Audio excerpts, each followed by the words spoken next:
Okay, hi everybody. Thank you for joining us tonight for our little dress rehearsal here for town meeting.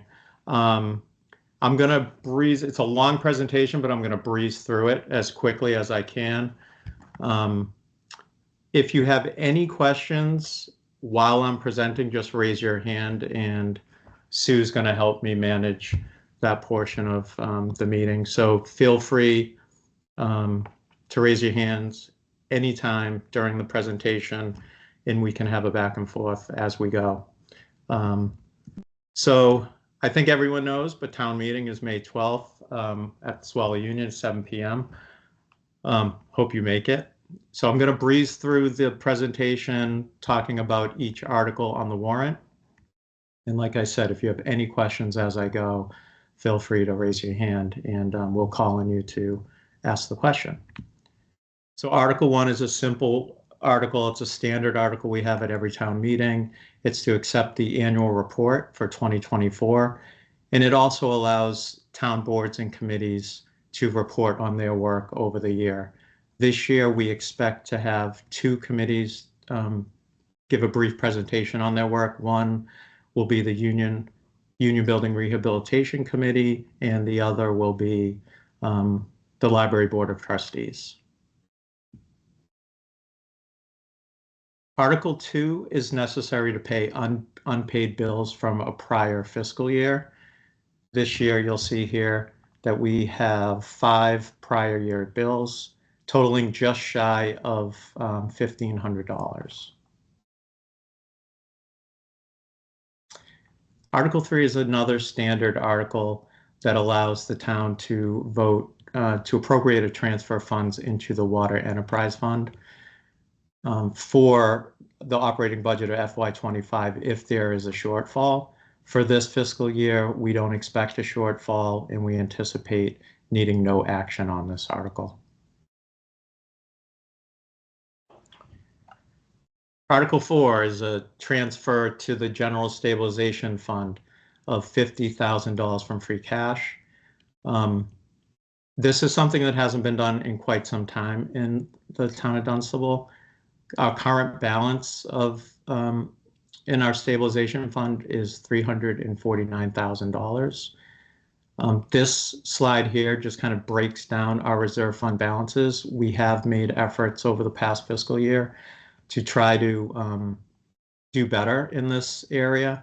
And so the select board and the advisory board have adopted financial policies for the town that help us regulate and put some belts and suspenders on how we're using our free cash.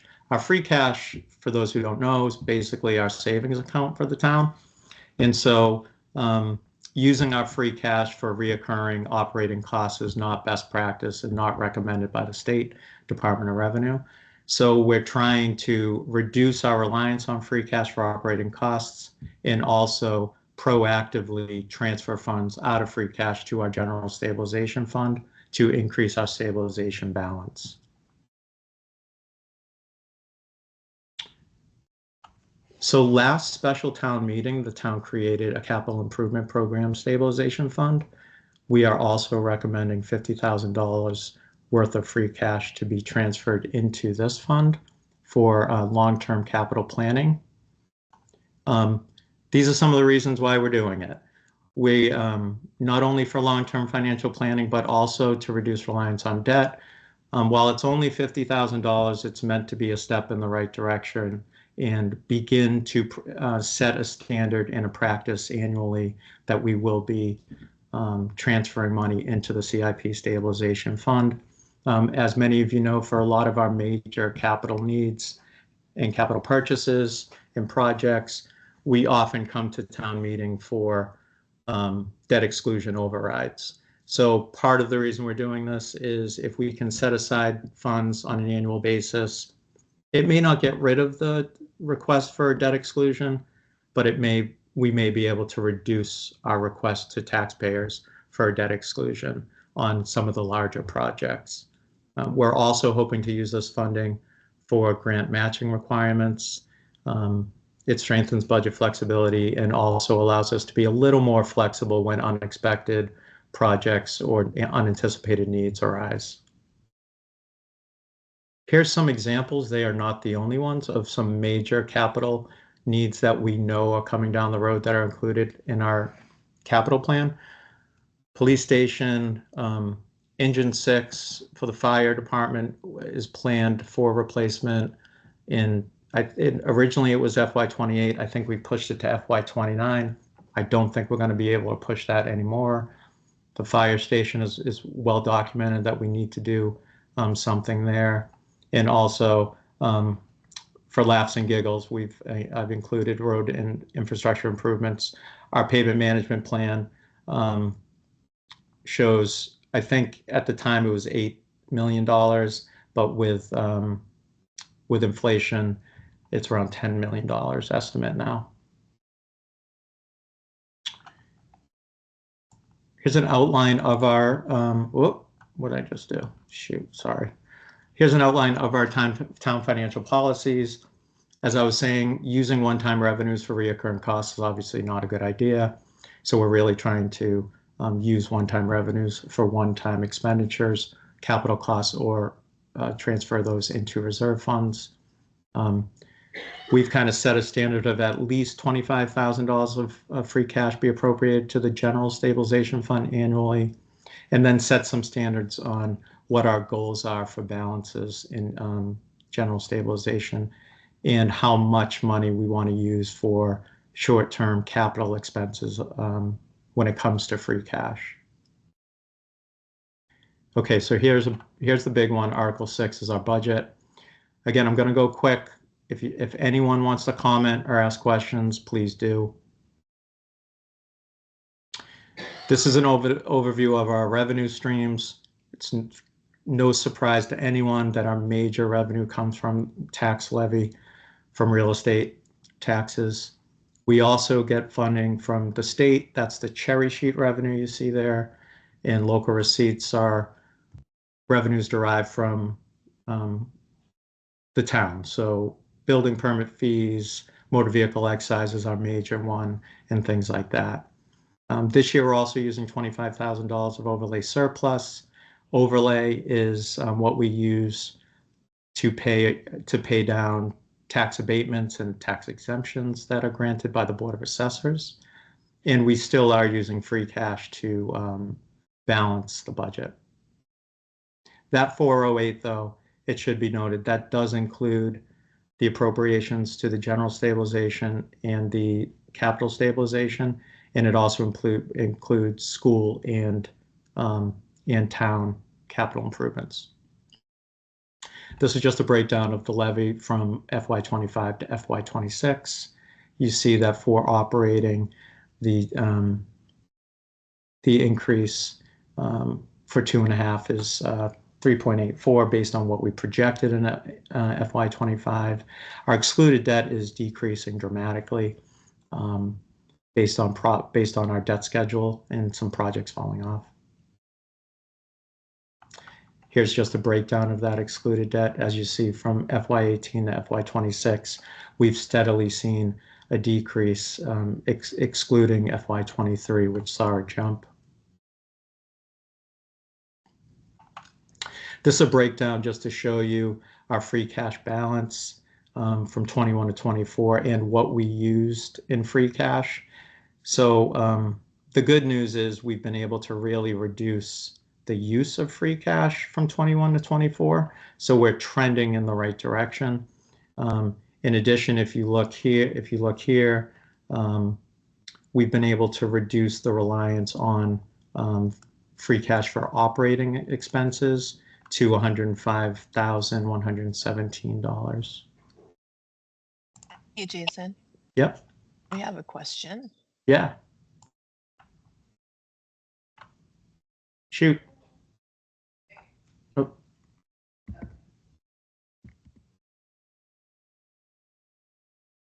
Eric, you just have to unmute yourself now. Okay, it wouldn't let me unmute before. Hey, Can Eric. you just, hello, can you just go back one slide real quick? Yes. There? Oh, nope, sorry, that next one. Okay. This one. Yeah. So the levy limit, the increase is 3.84%. Why wouldn't it be the 2.5 that's normally allowed? Good, very good question. Good catch. Okay. So, so the 2.5,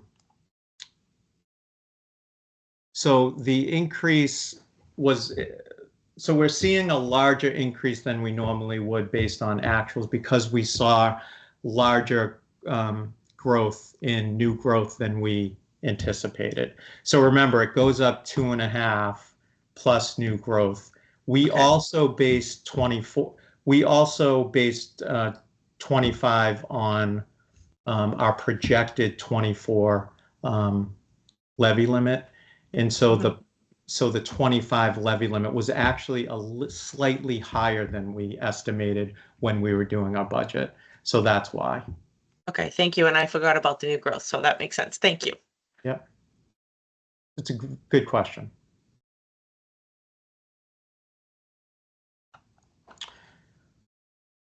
Okay. This is just a breakdown of free cash use. I don't want to obsess over free cash, but it's an important issue to me. But if people really want to dive into free cash, we can.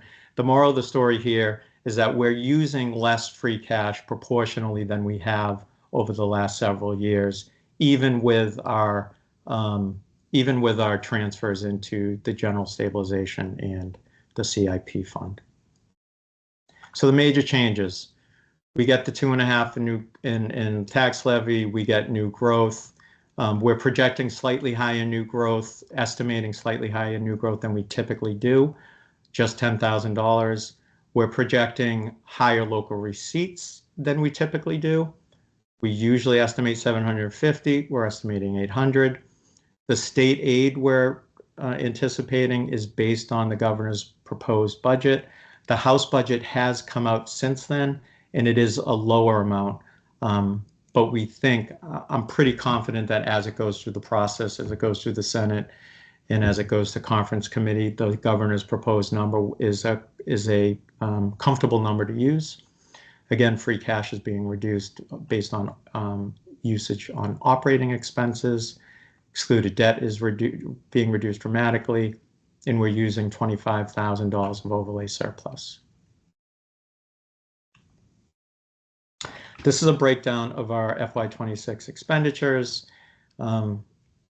Schools make up 64%. Town operations, debt, and capital make up 36%. And here's a breakdown of those budgets by category. You see general government is going up 13.86%, public safety 3%, public works 2.5%, human services is being reduced by 3%, library and rec 3%. Again, debt services decreasing dramatically. Insurance and assessments is going up just shy of 11%, for a total increase of 4.19 on the town side. Grand Dunstable Regional Schools is going up 7.9, and you're going to hear more about the school budget in a minute. The Greater Lowell Tech High School, 10.92. So all in, our budget this year is projected to go up just shy of 6.6%. So what are the major causes of this? The school assessment increases. Our health insurance rates are increasing by 14.13% this year. We've only increased the health insurance budget by 2%, though. That's because we had employee fall off the health insurance plan. So we're saving some money there. And we think with that savings, plus a little flexibility in that line, we'll be able to cover the additional cost. Retirement assessment, 24%. Municipal salaries are increasing by just shy of 5%. The major cause of that are new contracts for the town administrator, the fire chief, police officers union. And we've also have a set aside of $10,000 for implementation of an ongoing compensation and classification study that we're currently conducting for administrative employees. Jason? Yep. I don't know if you just answered her question, but Nancy Diaz had a question on why is general government increasing? Okay. So the major, I'll try to answer that, Nancy, and if I don't, and you have a follow-up, please share it. So the major increase is, there are three reasons. One, the set aside of $10,000 for the compensation and classification study implementation.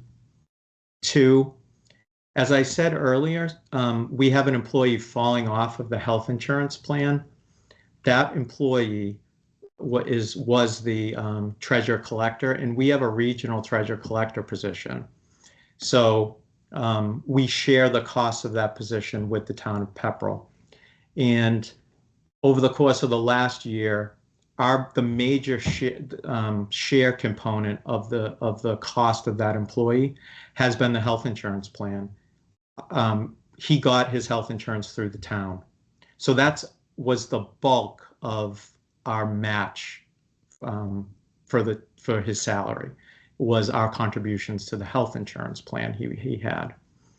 He's since left, and we're in the process of hiring a new health treasurer collector, and we don't anticipate that being the case this year. So what we've had to do is, while we can save on the health insurance budget, we had to increase the treasurer collector salary line by about the same magnitude of cost, which is about $23,000.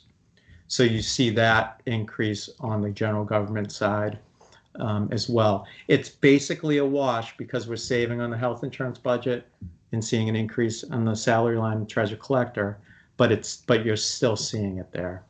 And then the last major driver is the town administrator contract in the general government category. If you have any other questions on that, please feel free to follow up. So this debt service we've already talked about. We have some decreasing expenses that are outlined here. And then in addition to the increasing expenses I've already talked about, our general liability insurance is increasing by 3.27%. We also are in a regional dispatch. We've recently entered last fiscal year in a regional dispatch in Pepperell Patriot Regional Emergency Communications Center. And so we're fortunate because the state incentivizes us to regionalize that function in particular. So the first 3 years of us joining that dispatch center, we actually get free years. We're free of that assessment. So for last year, this year, and next year, we don't have to pay a thing to be part of that dispatch center because a state grant is covering that cost. However, in year 4, we have to come up with 50% of that assessment. So what we're doing is, rather than coming up with it all at once, because that would be difficult on our town side budget, we're trying to progressively build it into our budget. So we've built in $12,000 on the fire department budget and $10,000 on the police budget to help us build towards being able to afford the first payment that will be due in FY28. And then generally speaking, we're seeing significant increases, just like everybody, I guess, with vehicle, equipment, and building repairs. Okay, so this is a quick breakdown on how Prop 2.5 works. We automatically get a 2.5% increase plus new growth. New growth is essentially any new construction that increases value. Either it can be an addition to a home or it can be a new home. It's not based on increased assessments. We aren't able to increase our levy based on increased assessments, but we are able to increase it based on new homes, new additions, new improvements. And then a general override, it permanently increases the town's levy limit. That needs to be approved at the ballot box. In our budget this year, our recommended budget for FY26 is reliant on a general override. But you see here that the 2.5 plus new growth plus the override amount carries over into the next fiscal year. So I'm going to go through quickly two budget scenarios. The recommended budget, which is essentially a level service budget, requires a $841,000 override. You see the deficit breakdown there. Each major stakeholder funded through the town's operating budget is running a deficit. The town, Groton-Dunstable Regional Schools, and the Greater Lowell Technical Schools. If this override fails, the plan next is to have to go for a second override, which will be smaller than this. Why do we need a smaller override if the first one fails? The town of Groton has committed an increase of $1.365 million to the Groton-Dunstable Regional School District assessment. Groton can fund that amount within their tax levy. They don't need an override to fund that. The regional school district, the regional school agreement stipulates that member town's assessment is based on student enrollment on a 5-year rolling average. The Dunstable assessment is roughly 23% of the overall student enrollment. In recent years, it says here, the proportional share has increased slightly year over year. It's essentially been right around 23%. So in order for the town to proportionally match Groton's contribution, the $1.365 million, we require an override of the $278,831 to match it.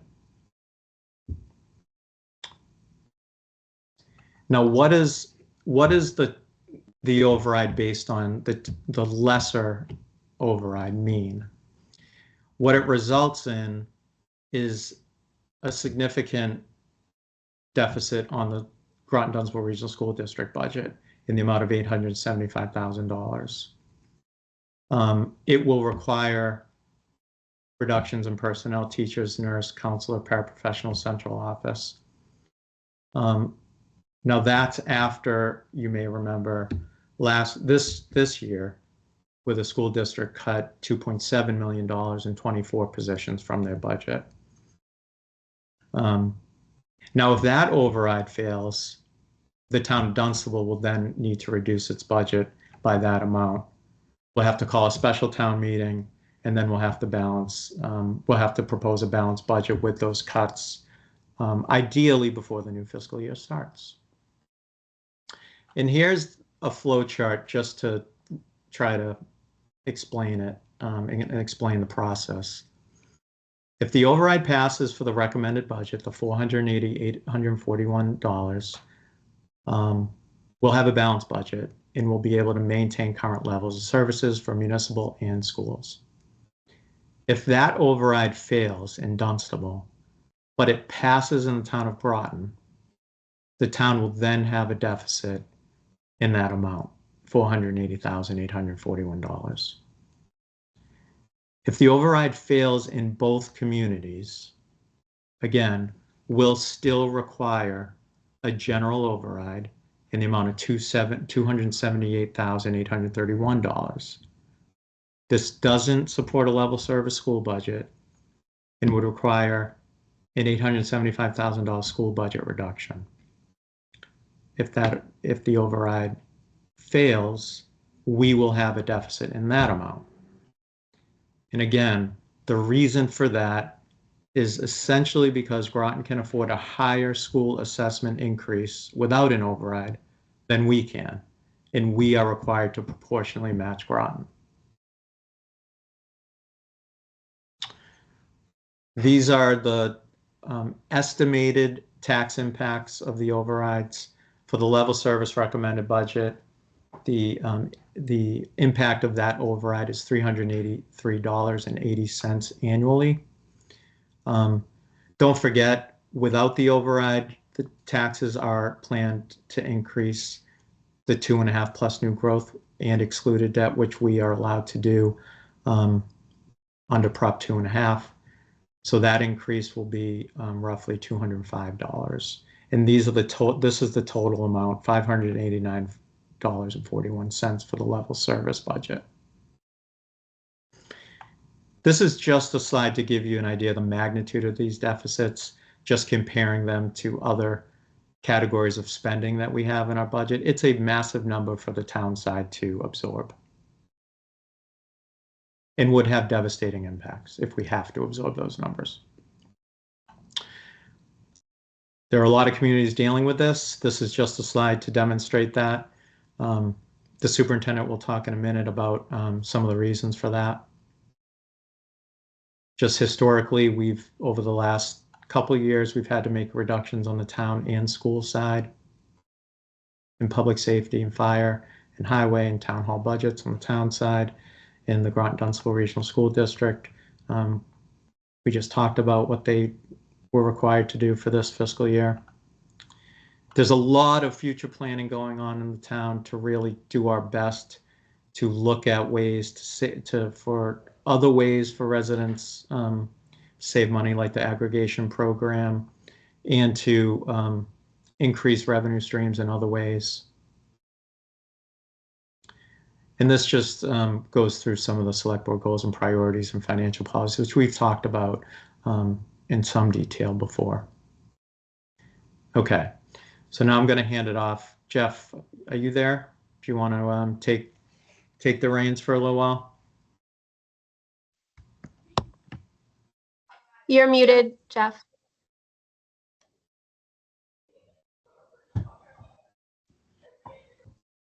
Can you hear me now? Yep. Yeah. All right. So, Jason, do you just want to advance slides for me? Because this looks like it's integrated right into your. Yep. Just tell me when to go, and I will. All right, go.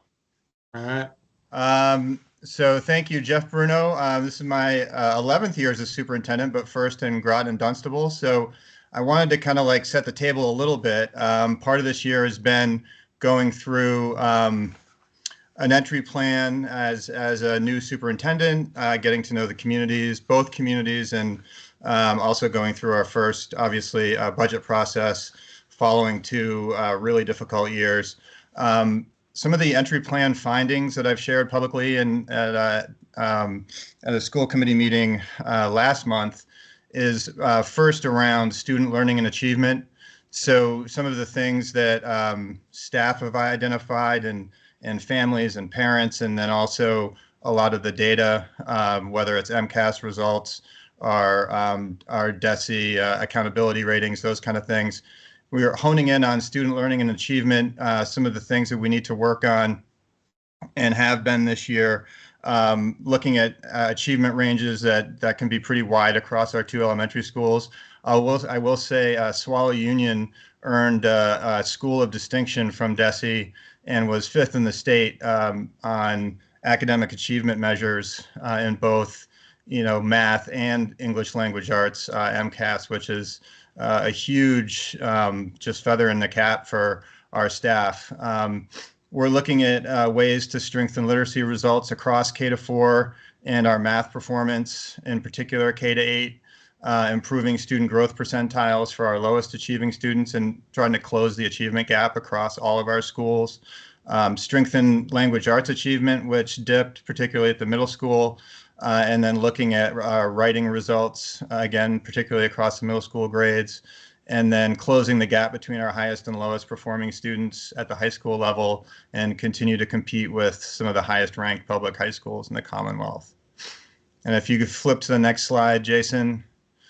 Part of the entry plan too, and working with staff and our administrative team, we're looking at to strengthen our both at the district level and school level, our leadership teams setting aligned and measurable student learning and professional practice goals, working on developing professional learning teams that cut across buildings, focusing on impacting student learning through effective instructional practice and individualized support. And then as much as we can, break down the school silos and share effective practice, develop teacher leaders, and then collaborate as much as we can with our professional development K-12. Some of the critical action areas that I think have been impactful this year that I'm certainly focusing a lot of my attention on is making sure that we're communicating and connecting effectively with the Dunstable community, continuing to build trust and staff morale, which has been super challenging over the course of the last couple of years, having lost 30 positions. And then making sure that we're walking through a transparent budget process and then addressing the funding gap, which leads into Jason was touching on this a little bit. All of the entry plan findings and part of kind of getting to know the communities really informed the my proposed budget that was certified by the school committee in March, which is really to hold on to what we have and to restore 2 critical positions. So a counselor at the middle school and then a nurse at the middle school and Florence Roach, actually, which would be super impactful to restore that position, given that we have a nurse right now who's split between the 2 buildings. This would be offset by a reduction of an administrative assistant at the central office. So we do have, actually my executive assistant who's actually supporting school committee, myself, as well as student services. So if you go to the next slide, Jason, the superintendent's proposed budget. So this, Jason was mentioning a level services budget, which is essentially, again, holding on to the personnel that we have, which we desperately need to do to meet the needs of our kids and move forward. It represents a 6.53% increase over FY25, an increase of a little over $3 million. And that's, again, to hold on to the personnel and the services and programming that we currently are operating under. Jason was mentioning how did we get here, in terms of having to reduce to just hold on to what we have. And that really is around Chapter 70 and our state subsidy. So alongside about 235 other districts in the Commonwealth, roughly 2/3 of the school districts across the state are in a hold harmless state, meaning that they essentially receive the same amount in Chapter 70 and state subsidy from one year to the next. So being flat funded in that way over a long period of time, in our case, over a period of 15 years, has really impacted the percentage of school funding that we need to operate our schools coming much more heavily on the shoulders of the local towns. So if you look at the next slide, if you go back to 2008, roughly 35% of the funding that we need to operate our schools came through Chapter 70. And if you were to contrast that with the next slide, Sorry. The local, yeah, come on, keep up, will you? Sorry. That 35% has shrunk to 24%. And then what makes up for that difference, obviously the combined local assessments, which is now almost 3/4 of the funding necessary to operate our schools. And that's just a massive difference. With anything else, the cost of operating will increase each year. And basically over the last 10, 15 years, that increased cost associated with educating our kids has fallen almost exclusively on that combined local assessment percentage of revenue sources. So if you go to the next slide, Jason mentioned this as well. We're not alone. There's a lot of districts, many districts who are in a similar kind of situation in terms of trying to pass overrides in order to keep what they have. So the growth in Chapter 70 this is over the period of 2021 to 2026. If you look across some of our other districts in the area, North Middlesex, Groton, Dunstable, Tingsboro, Tewksbury, Billerica, Westford, Chelmsford, we're just shy of 1% of an increase in subsidy over that period of 5 or 6 years. So and we actually fall in similar categories to some of the other regional districts across the Commonwealth, as having a very, very, very small, much smaller, and other districts in some cases in terms of any kind of growth and Chapter 70 subsidy. And just a quick recap, Jason also mentioned this from before. The last couple of fiscal years, we've lost over 30 or about 30 positions, and that includes teachers, assistant principal, administrative assistants, team chairs, counselors, nurses, literacy coordinators, and then content coordinators at the high school as well. If we were to need to further reduce, should overrides fail, either in Groton and in Dunstable or both, we would need to further reduce our district leadership, which would impact staff professional development and critical training across the district. Analysis and dissemination of student data for our classroom teachers that's critical to inform instruction, implement school and district improvement plans, and continue to communicate with families on academic progress in a timely way. A lack of curriculum directors and instructional leadership kind of infrastructure will slow the implementation of a regular curriculum review process, and then as well as trying to meet our student learning goals for improvement. That's at the central office and across the district. And then obviously, if we need to reduce any further teachers and paraprofessionals, that would have a very serious impact on our kids in terms of supporting behavior, academic intervention. Could look at possible increases in class size depending on the cohorts of kids, and for any further reductions of elective course offerings at the high school could really compromise the programming that we need to to sustain an impactful academic program for our high school students.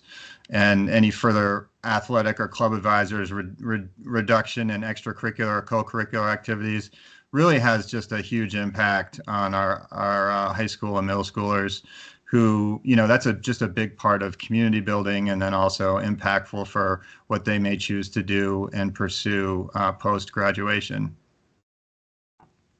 In terms of being unable to restore the nurse and counselor positions, these are two critical positions for the health and wellness of our kids. I mean, school nurses now are asked to do so many things, including, making sure that students are receiving their medications and that they're safe. And we've got, the opening of the new Florence Roach Elementary School right next to our middle school with 220 more kids. We need to restore those two positions. And then Jason had a couple of these on the slides, the kind of like the what happens if slide. So again, in order for the proposed budget to be fully funded, we need overrides in both Groton and Dunstable. As noted here, the operational budget increase is 6.53%. That requires overrides in both towns, and the increase in the assessments are actually greater than 6.53%. Again, mostly due to the fact that we're held harmless and essentially flat funded from the state. So again, the increase in assessments is more than the increase in the budget because a greater bulk of the funding needs to come from the assessments to the two towns. So in this case, to fund the operational budget for the schools, it requires an override in the amount of $673,250 in Groton, and then $480,841 in Dunstable. And then again, as Jason outlined, if the override fails in Groton, they can still offer an increase in the assessment of a little over 1.3 million without an override, which would require a smaller override to pass in Dunstable in the amount of 278,000.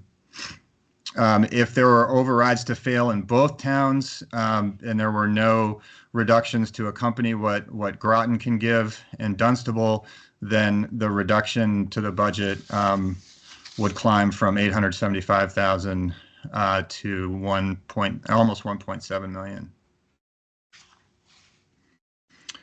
So again, this is a quick slide, just kind of restating what I've already said.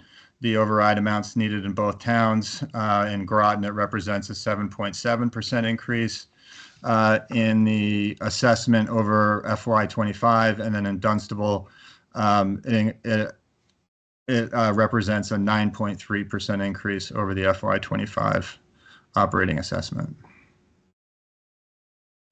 And Jason touched on this actually a little bit on his slide too. What would $875,000 reduction look like? Again, we're 80% people in the schools, so it looks like positions. So 3 central office leadership positions. Again, the nurse and counselor positions would not get restored. 4 paraprofessionals and a teacher in Unit A. And then the larger kind of Armageddon type cut, if you were to advance the next slide, what would 1.7 million look like? Again, it would be an additional central office leadership employee, district-wide administrator, both the nurse and counselor positions, 8 paraprofessionals, and then 4 teachers. And the important dates, we had the Groton town meeting on the 26th, May 12th for Dunstable, and then the override ballot vote on May 20th. Okay. Thanks, Jeff. I think that's the last slide. Yeah, I think that is. Oh, no. Oh, there you go. Budget information, homepage. It's right there on the homepage. There's a clickable link that has everything that you could want. And then also any questions. We've been creating an FAQ based on any questions that are submitted to budgetquestions@gdrsd.org. Okay. All right, so I'm going to stop for a minute and ask people if they have any questions on budget-related issues before we continue. And I think Sue allowed everyone to unmute themselves to speak now. So if you have a question, just unmute yourself and you can ask it. And man, I apologize too. I need a haircut badly. I got to get that done. You look good. You look great. All right. Friday, I think, actually. Okay. All right. I'm going to keep going. Feel free to interrupt me if you have a question or comment. Article 7 is for, yep. This is Chrissy McLean. I just had a question. When was the last time Dunstable passed an override? Oh, Has it been like 10 years? that's a good question, Chris. I believe it was 2016. Yeah. Well, actually, I think it was 2016 for schools. I think it was 2021 for municipal.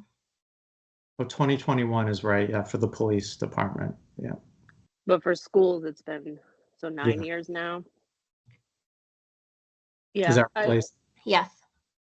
I just feel like that's a probably helpful data point to present to the public, that we've been kind of pushing this off for this long. You know, we haven't had, well, we've had to do it, but we haven't done it in 9 years. That just might be helpful to put it into perspective for some people that might be on the fence. And then my other question is, you know, I saw the table with the Chapter 70 funding.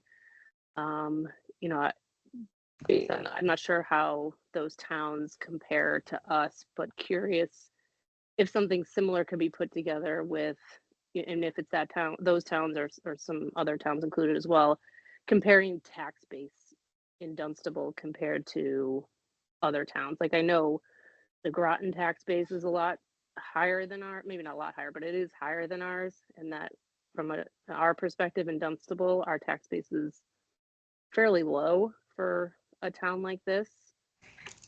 Just as another data point to show, you know, we've kind of been behind for a while, and it's time to catch up.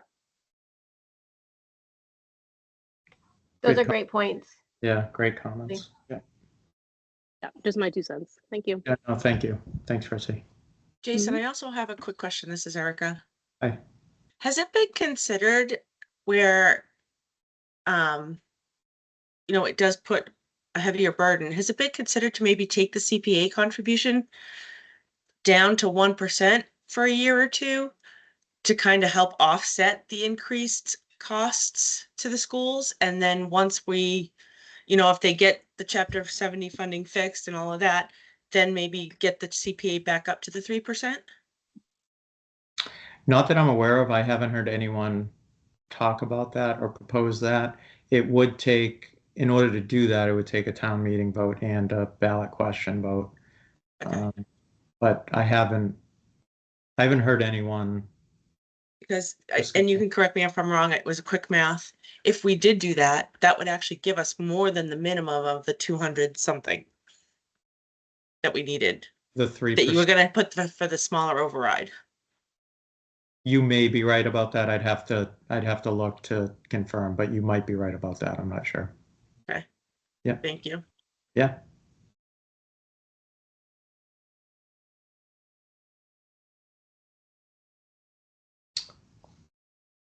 Okay. We're going to go. Revolving funds. The town has 6 revolving funds, which are basically business accounts.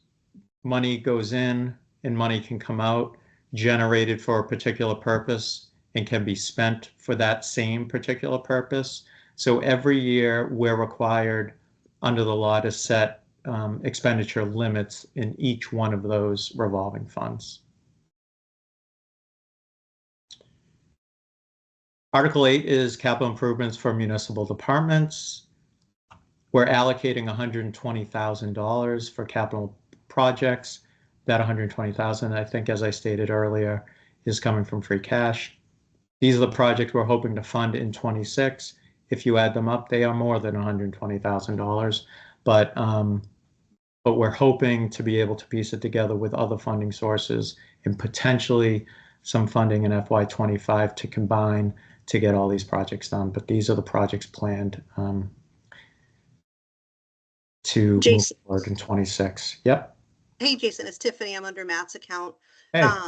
I just speaking about the idea of reducing CPC. I don't know if you know the numbers offhand of what we get back in state match currently. So I have the total amount that is being estimated for FY26. It's like 324. It's actually in a later slide, but I don't have the breakdown of what the state share is and what the local match is. I mean, I'm sorry, vice versa. What the local revenue is and what the state match is. And I know that the matching that we get is based on the fact that we're a 3% community. Is that correct?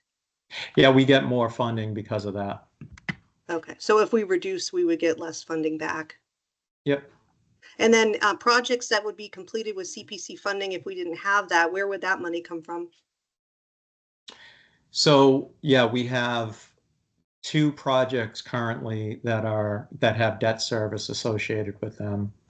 One is the purchase of the Ferrari Farm property, which I think those payments expire either in 26 or 27, and the Union Building, which we have our first payment slated for next year in 26. So that money would have to come from somewhere.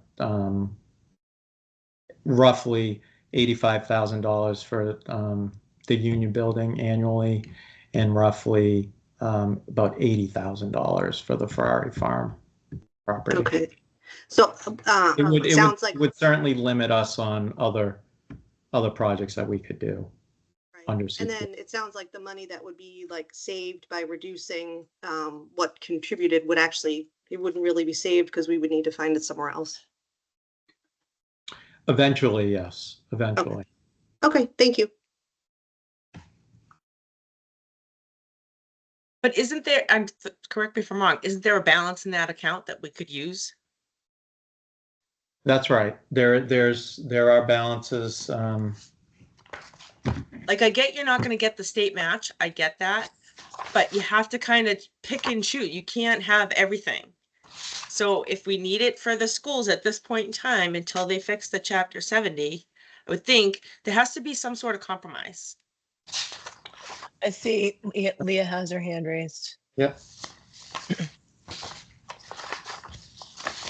You may be one of those nice scroungers, but when it comes right down to it, you'll give a friend a shirt off your back. Hey, Hi. oh, there you go.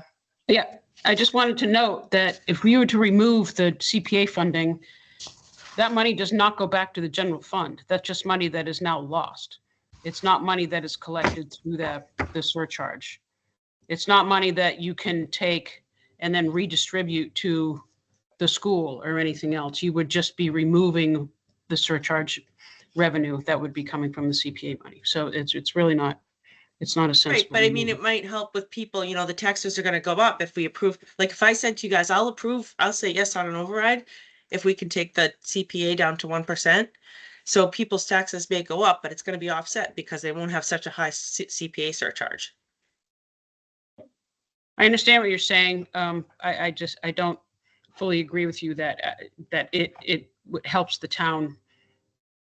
I mean, what we have accomplished using the CPA at the 3% is just insurmountable. it is a tool that we can use that has brought us so many good things to this town that we would absolutely not have been able to do otherwise. I'm not saying get rid of it or take it down to 1% forever. I'm just saying, it might be something we can look at as a compromise. That's all I'm saying. For Except like it's a money year or that we two. lose, essentially. I mean, you drop it down to 1%, then you lose the state match. You lose the several rounds of funding that we get throughout the year. The 1% really is, we've looked at repeatedly, and it's just not, it's really not hugely viable. Okay, I appreciate the feedback, and but I don't want to get bogged down with CPA debate, but I understood. do appreciate the perspectives being shared. I'm just going to keep going on so we can actually have more of a discussion. Hey, Jason, I'm sorry. I know Joan Simmons is trying to say something before Okay, you move on. yeah, go ahead, Joan. Oh, I was just going to comment that I believe last year we got, even with a bad economy, we got a 50% match from our CPA. And I don't think, as an average, I think we figured it out one time, as an average, we generally, over the years, have gotten a 75% match. And, you just, that's, almost like free money. I know it's not, but that's just, where can you get, where could you go to get that kind of a return on investment? And, we have a lot of things that, we are dealing with in town, along with the school budget, which is, of course, one of the most important, but there are many other things that we also need to be funding. And this goes a long way. The CPA money goes a long way to doing that. So I think it would be a big mistake to, I think we'd be cutting ourselves short here if we considered, going with a lesser amount. That's it. That's all I had to say. Okay, thank you very much, Joan. Thanks, everybody. This is a breakdown of the capital projects, which I'm not going to go through in detail, but if anyone has specific questions after, we can go through them. Article 9 is requesting an appropriation of $35,000 from water retained earnings for water-related improvements. We're doing this because their budget doesn't have capacity to deal with major expenses, and instead of incorporating this funding in the budget, which would impact ratepayers in water rates, we've decided instead to take this approach on an annual basis to use a portion of their retained earnings to reinvest back into the water infrastructure. Retained earnings is just like free cash on the enterprise fund. It's the same exact thing. It's generated the same way. It's unappropriated surplus revenue that's in the water enterprise fund that falls to retained earnings that is certified by Department of Revenue. So in FY25, $68,532 was certified. The Board of Water Commissioners is asking for $35,000 of that to be set aside for capital improvements. Speaking of CPA, Article 10 is necessary to transfer CPA revenues proportionally, 10% for open space, 10% for historic resources, and 10% for community housing. And also, there can't be more than 5% of the anticipated revenues for administrative and operating expenses. These are the actual estimates that we expect to receive in 26, and that's the breakdown. A total of $342,457. This is the first article for CPA projects. We've seen this historically as a request. This is to remove invasive weeds at Lake Massapog. It's a $3,500 request. Article 12 and 13 are for Larder Field. Article 12 is for Larder Field improvements. If you've been down there, you've seen that there are a couple areas that are fenced off because of sinkholes in the field. So this money we're hoping can be used to develop a field assessment, evaluate the field, and then design improvements to avoid this from happening in the future. Since I've been here for the last 2.5 years, this is the second time we've had issues with sinkholes. And during the tennis court construction, we encountered a major, I don't know, stump graveyard, I guess. Tree stumps were buried underneath where we ultimately constructed the tennis courts. So we believe that that's the root cause throughout the field, but we have to develop a plan to solve it. And then kind of building off of that, the Rec Commission has proposed to develop a master plan and capital plan for Larder Field to essentially help guide us in future investments on the field at Larder. For the Larder Field assessment, the Rec Commission is seeking $80,000, and for the master plan, we're seeking $40,000. And this is just a breakdown of the tasks that we expect to accomplish for both projects. Article 14 is $25,000 for Woodward's Mill Dam. That's the dam on the corner of Pond Street and Pleasant. Last year, the CPC approved and town meeting approved $61,000 for a phase 2 assessment of the dam. We now have the report, the assessment's complete, and it makes recommendations on needed repairs. The most, I don't want to call it urgent, but the one that they recommended to be done as soon as possible is this one that we're trying to do with Article 14. There's a void or hole in the top of the dam, which is underneath the street. And so for public safety reasons, it should be repaired as soon as possible.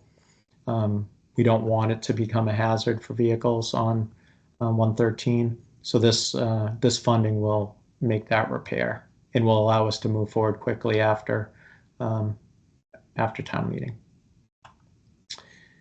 So we're not sure if this one's going to be necessary, actually. So it's more of a, I'd call it a placeholder at this point. It's essentially to fund a scope of work related to the construction of tennis courts that wasn't included in the original specifications. It's related to drainage, and the cost is just shy of $12,000.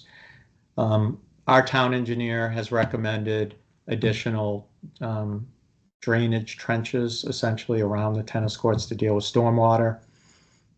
So that is the additional cost. It's ultimately up to the planning board, and they're meeting next week to make the determination on whether it's necessary or not. Article 16 was initiated by the town's Economic Development Committee, and it is to create a Disabilities Commission. In Dunstable, they would like to call it Dunstable Commission on Accessibility. Here's some of the reasons I think why the Economic Development Committee is pursuing it. Not only will the Commission on Accessibility be an advocate for the disability population within town, and try to seek out proactively ways to not only engage that community to make sure they can move around town safely, but also it makes us eligible for grants that currently we wouldn't be as competitive for. Article 17 allows us to enter a lease purchase agreement. This is for a new truck of the Highway Department. It's to replace the superintendent's vehicle. Currently, The superintendent's vehicle is 2018. It's a Chevy Silverado with 110,000 miles on it. The lease agreement is a 3-year term, $18,702 annually. Chapter 90 funds is a standard article. We receive Chapter 90 funds each year. Chapter 90 is what we use to pave our roads and to buy equipment for the highway department. This fiscal year, we received $184,000. If the governor's Chapter 90 proposal passes, we'll receive a lot more than that in FY26, $321,000. Article 19 was initiated by the Board of Assessors, basically expanding the veterans tax exemption to allow for an annual cost of living increase based on the Consumer Price Index. The exemptions for veterans vary based on veteran circumstances. They range from $400 to a full exemption. The local option, again, allows towns to increase these exemptions based on the CPI. Here you see the in FY25, we granted $11,750 total of veterans exemptions based on a 5% cost of living adjustment. That would increase it to $12,337 or 500 and I can't see that because of my thing. 587, I think it is.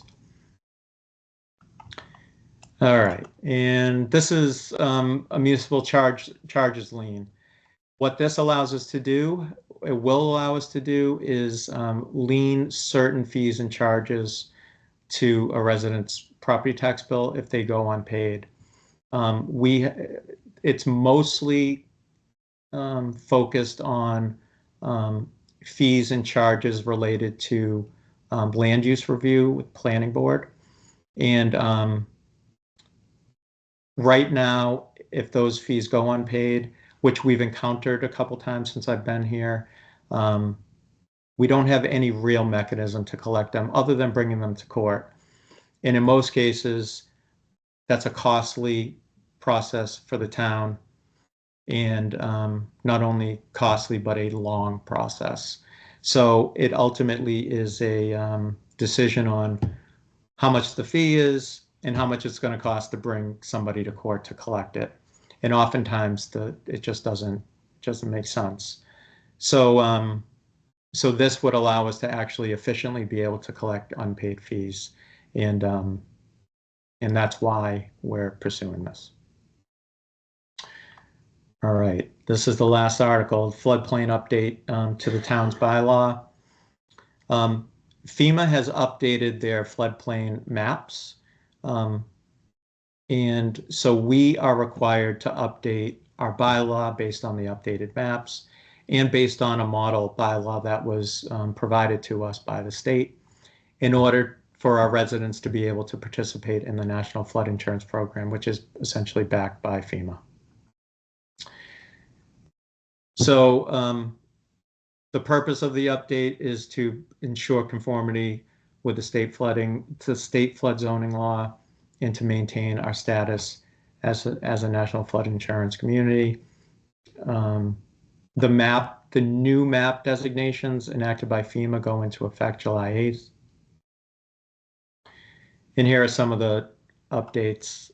Establishes purpose, outlines boundaries based on the new maps.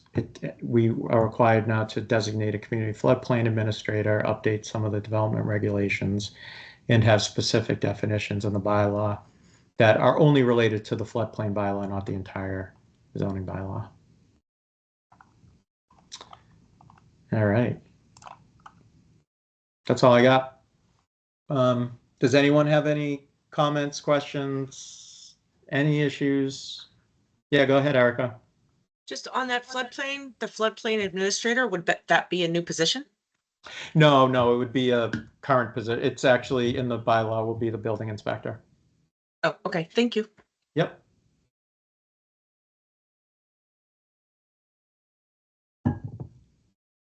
Anyone else before we sign off?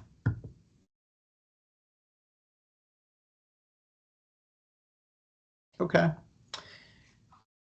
Well, I want to thank everyone for coming. If you have any questions that come up after this that you're not thinking of now, but you think of in a minute or an hour or in 2 days, 3 days, whatever, please feel free to reach out to us. You can email us, you can call me. We try to be readily available for everyone. Jeff, your hair looks great. It looks great. Don't worry about it. And there's a ton of information we're pushing out on social media. There's a ton of information that is on our website with even additional backup information for all the articles. And again, come on in, give me a call, give me an email. I know Lacey and the superintendent and Leah and Jake from the advisory board. We're all available and eager to talk to people. It's one of the reasons we're doing this. Not to advocate for anything, but to make sure that people have the information available so that they can make an informed decision. That's the goal. So again, really appreciate everybody. I don't know if anyone else, Leah, Jeff, Lacey, anyone else has anything to say before we sign off? Yeah, I'll just reiterate what you said. You know, I thank everybody for coming. And I would encourage for people, if they do have questions specific on the school budget, to utilize that email address that Jeff had put up in his presentations. It's Jeff, it's budgetquestions@gdrsd.org. The link is right on our website. And the way that those work, basically you'll get a response with a specific answer to your question, but then once a week, Jeff and Sherry will take those questions and answers and update the document so that way it's available to the public, because I promise if you have a question, it's probably a question that others have as well. So that way everybody can benefit from the use of that document.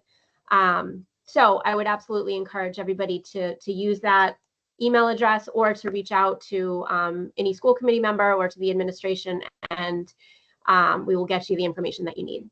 So Thank you. All right. Thanks, everyone. Thank you. Thanks, guys. Have a good night. You too.